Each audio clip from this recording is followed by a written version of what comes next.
ضرورت اس امر کی ہے کہ پوری قوم وطن عزیز کے آئین کے تحفظ کے لیے بیدار ہو،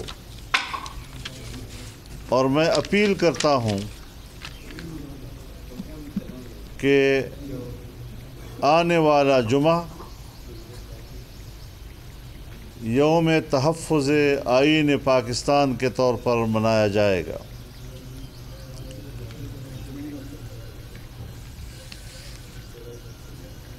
ائمہ مساجد اور خطباء اپنے خطبات میں عمران خان کی آئین شکنی اور اس کی حکومت کی طرف سے اس حوالے سے حال ہی میں کیے گئے اقدامات کی مذمت کریں۔ ڈپٹی اسپیکر کی رولنگ سے بحران شروع ہوا اور اسمبلیوں کی تحلیل نے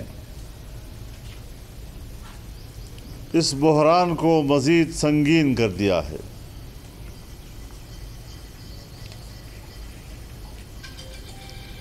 ملک میں انارکی کے حالات پیدا کیے جا رہے ہیں۔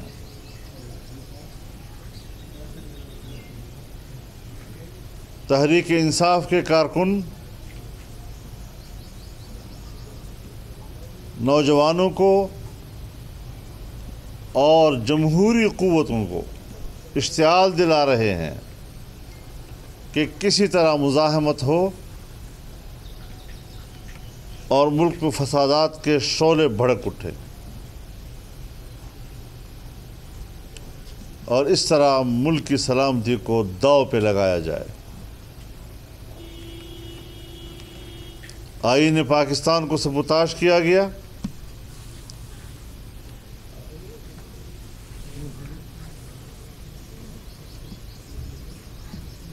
جو ملک کی وحدت کے لیے اساس ہے، اور اگر آئین نہیں رہتا یا آئین کے ساتھ اس طرح کھلواڑ کیا جاتا ہے، اس کی اہمیت اور اس کی توقیر کو خاک میں ملایا جاتا ہے، تو پھر صاف ظاہر ہے کہ پاکستان کے وجود ایک سوالیہ نشان بن جائے گا، اور اس کے لیے پاکستانی قوم کو ایک آواز بن کر اٹھنا پڑے گا۔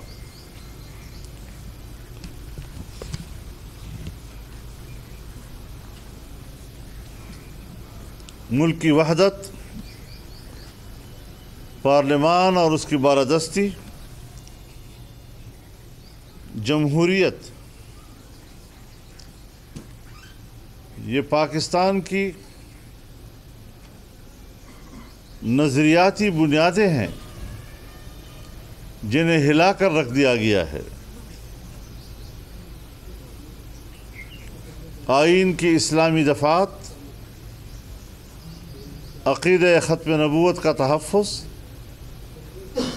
ناموس رسالت کا تحفظ، یہ پاکستان کی نظریاتی شناخت ہے جو ان کے نشانے پہ ہے۔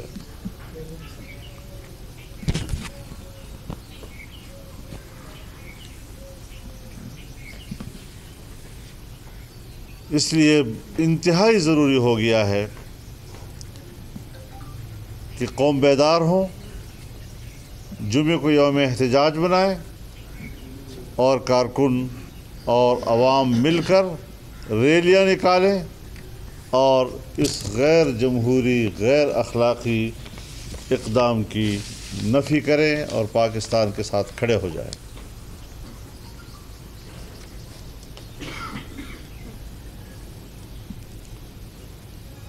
ہمارے اداروں کی بھی ذمہ داری ہے کہ وہ آئین کے تحفظ کے لیے اپنا کردار ادا کریں۔ عدلیہ کی آزادی ہو،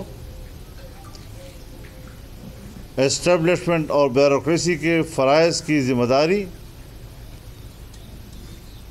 اور پارلیمنٹ کا دائرہ کار جو آئین متعین کرتا ہے اس کا تقاضا ہے کہ ہم اپنا کردار اس دائرہ کار کے اندر ادا کرنے کی ضمانت دیں۔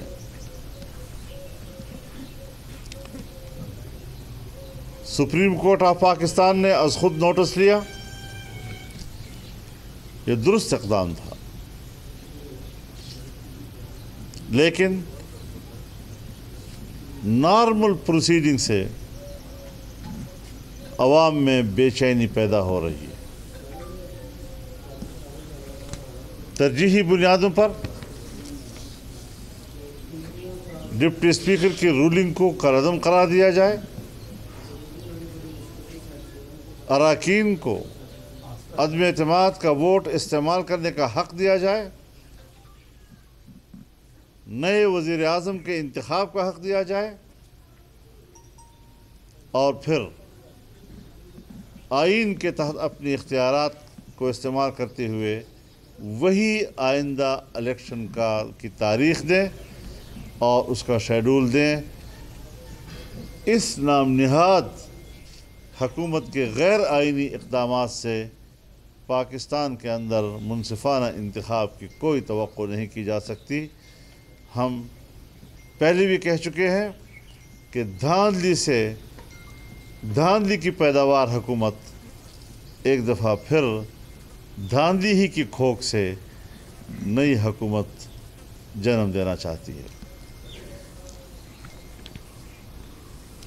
تعجب کی بات یہ ہے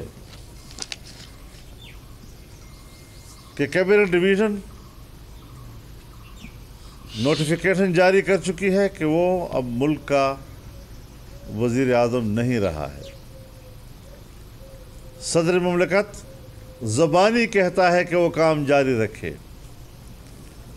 اور اس حوالے سے کوئی نوٹیفیکیشن نہیں ہے، اور اب ہو بھی نہیں سکتا، کیونکہ کورٹ کہہ چکی ہے کہ اب کورٹ کے فیصلے کے بغیر کوئی اقدام نہیں کیا جا سکے گا۔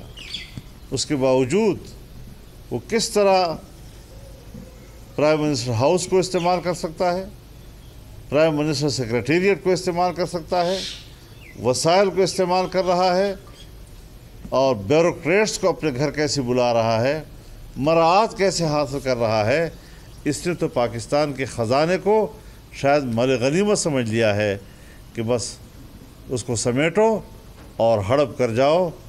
اتنا آسان نہیں ہے کہ آپ پھر اس کو ہضم بھی کر سکیں گے۔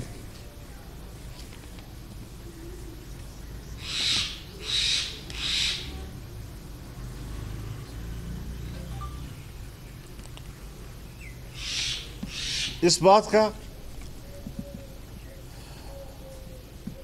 نوٹس لیا جائے، یہ کوئی معمولی بات نہیں ہے کہ آپ پاکستان کی قومی قیادت اجتماعی طور پر پارلیمنٹ کے 197 اراکین کو غدار قرار دے دیں۔ یہ توہین ہے، شرف انسانیت کے خلاف ہے، اور انشاءاللہ وہ دن اب آنے والے ہیں جب یہ بات صاف ہو جائے گی کہ جس خط کا سہارا لے کر یہ ڈرامہ مچایا گیا، یہ ایک پیالی کے اندر ایک گھونٹ پانی میں طوفان برپا کرنے والی بات ہے۔ یہ خط بھی جھوٹ ہے، اس کے مندرجات بھی غلط بیان کیے جا رہے ہیں، اور اس حوالے سے باقاعدہ سیکورٹی کمیٹی کے ذمہ داران نے اب یہ بات کہہ دی ہے کہ اس کے پورے متن میں کہیں بھی غیر ملکی مداخلت کے کوئی اثرات ہمیں نظر نہیں آئے۔ کیوں جھوٹ بولا جا رہا ہے؟ یہ خط تو روزانہ آتے رہتے ہیں، یہ تو روزمرہ کا معاملہ ہے، حقائق سامنے آ رہے ہیں، یہ جھوٹ نہیں چلے گا اور یہ چند دن میں یہ خط بھی مر جائے گا اور خط کو لہرانے والا ہاتھ بھی شل ہو جائے گا. اس کی کوئی حیثیت انشاءاللہ العزیز نہیں ہوگی. ہم انشاءاللہ اب پبلک میں آئیں گے اور آج انشاءاللہ العزیز متحدہ اپوزیشن کے سربراہان کا آج باقاعدہ اجلاس بھی ہوگا. میں نے درخواست کی ہے سب سے کہ وہ تشریف لائیں تاکہ اگلے مراحل کے لیے ہم ایک متفقہ موقف قوم کو دے سکیں. یہ بتائیں کہ ابھی یہ سارا معاملہ جو ہے یہ عدالت میں ہے اور آج آپ نے یہ پریس کانفرنس بھی کر دی ہے اور شام کو آپ کا اجلاس بھی ہے، تو آج اور کل تو کہا جا رہا تھا کہ شاید عدالت کی طرف سے کوئی فیصلہ آ جائے، انتظار آپ نے نہیں کیا؟ عدالت کو تو ہم کوئی ڈکٹیٹ نہیں کر سکتے، وہ تو آزاد و خود مختار ہے، اس نے اپنے اطمینان کے ساتھ، لیکن ہم تاثرات دے سکتے ہیں اپنے کہ نارمل پروسیڈنگ سے قوم میں بے چینی پائی جا رہی ہے اور ہمارے اعتراضات جو ہیں ان کو سنجیدگی سے لیا جائے. رولنگ کیوں دی گئی، غلط کیوں دی گئی، اسمبلی کو تحلیل اس طرح کیسے کیا جا سکتا ہے. اور تعجب اور مضحکہ خیز بات یہ ہے کہ ایک شخص خود کہہ چکا ہے کہ میں اسمبلی تحلیل کرتا ہوں اور پھر خود خط لکھتا ہے کس کو، لیڈر آف دی اپوزیشن کو، جو اسمبلی کی تحلیل ہونے کے بعد وہ لیڈر آف دی اپوزیشن نہیں رہا ہے. اور پھر صدر مملکت وہ اسی شہباز شریف کو کہ جس کی اسمبلی تحلیل ہو چکی ہے، لیڈر آف دی اپوزیشن کی حیثیت ختم ہو چکی ہے، اس کو خط لکھ رہا ہے کہ نگران حکومت تشکیل دے. یہ ڈرامہ اس لیے کیا جا رہا ہے تاکہ جنیجو کے زمانے میں جب اسمبلی ٹوٹی تھی اور الیکشن کمپین چل چکی تھی، اس حوالے سے وہ ایک نظیر پیدا کر سکیں اور پھر وہ کہیں کہ جی ہمارے شرائط پر اب الیکشن ہوں گے. نہیں، ایسی صورتحال بالکل نہیں ہے. یہ ڈرامے نہیں چلیں گے اب، اور اس کو قومی سطح پر ہم عوام کی عدالت میں بھی لے جائیں. مولانا صاحب یہ بتائیں کہ ابھی تک کی جو صورتحال ہے اس میں بالکل اب تک جو واضح ہو گیا وہ ہے کہ ایک جمود کو مسلط رکھا جا رہا ہے. یہ جمود کیسے ٹوٹے گا؟ اس جمود کو توڑنے کے آپ کے پاس کیا ٹول ہے سر؟ ہماری آپ نے 3 سالہ 3.5 سالہ کارکردگی دیکھی ہے، ہم جمود کیسے توڑا کرتے ہیں. مولانا صاحب یہ بتائیے کہ پنجاب میں بدلتی سیاسی صورتحال جو ہے اس کو دیکھتے ہوئے حکومت یہ فیصلہ کرنا چاہ رہی ہے کہ پنجاب میں گورنر راج لگا دیا جائے. پنجاب کے حوالے سے کیا کہیں گے سر؟ کوئی گورنر راج نہیں لگے گا. اسمبلی کا اجلاس بلا لیا گیا ہے اور بلانے کے باوجود اب وہاں خاصدار تارے اور پولیس لائی گئی ہے تاکہ ممبران اسمبلی کے اندر نہ جا سکیں. ممبر اسمبلی کا رکن، اس کو اسمبلی کے اندر نہ جانا، ہوتا کون ہے کوئی کہ اس کا راستہ روکتا ہے. لیکن یہ ہتھ کنڈے استعمال کیے جا رہے ہیں. اپنا نام انہوں نے تاریخ میں ایک سیاہ کار کے طور پر ثبت کر دیا ہے، چاہے وفاق میں ہو چاہے پنجاب کی صورت میں.